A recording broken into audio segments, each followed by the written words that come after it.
Over the years, Egypt has been a magnet for travellers and explorers who came to marvel at one of the wonders of the world, the Great Pyramids. They were fascinated by the stories of the mighty pharaohs and their treasure. From teams of fully equipped explorers who employed local bearers to search for the pharaohs' tombs, to tourists enthralled with the legends of ancient Egypt, who bought or found small trinkets or souvenirs to take home with them.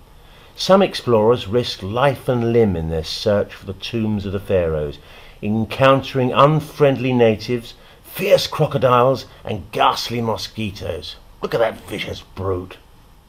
Here's a party of explorers who, after much searching, unearthed the tomb of the boy king Tutankhamun. Down in the tombs of the pharaohs, it was often quite pitch black, spooky and quite frightening. But then, suddenly, before their eyes, a door opened and there was a treasure trove of jewels and amazing artifacts lying before them. What was the story behind this treasure? Thousands of years ago in ancient Egypt, the king was about to be dealt a mortal blow by one of his many enemies who wanted him dead for political or other reasons. The king was unaware that he was about to drink his last, and unfortunately died a rather painful death.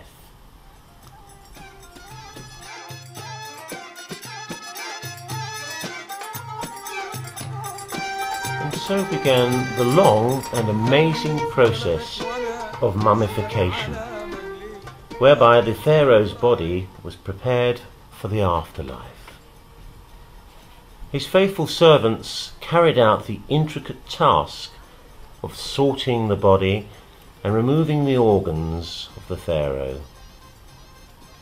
After they completed this task, his body was then wrapped in many meters of bandage, soaked in incense and perfume. Afterwards, they performed the ritual of opening of the mouth to allow the pharaoh to function fully in the next life.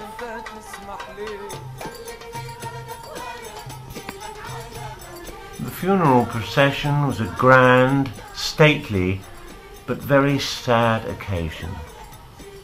Before the tomb was closed for the final time, it was filled with many objects and artifacts from his life, each one essential for his well-being in the next life. Here are various mummified creatures making their way into the tomb, and canopic jars which contained his preserved organs, and a sacred scarab amulet and a Shabti statue would all be interred alongside him for the next life. The Egyptians believed in many gods. Here's Sobek.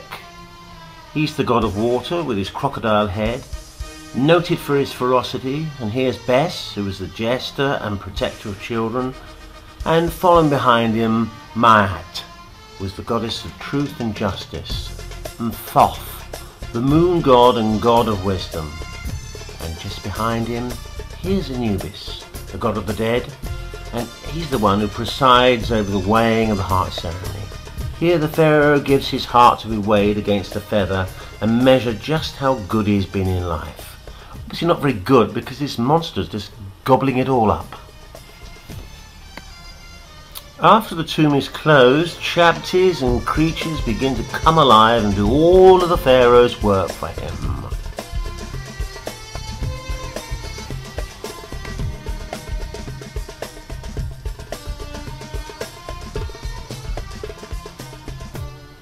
After the heat and dust of the Nile, our explorer friends returned back to England along with their precious cargo. And here they are, arriving at the town hall to give an illustrated talk on their adventures in Egypt.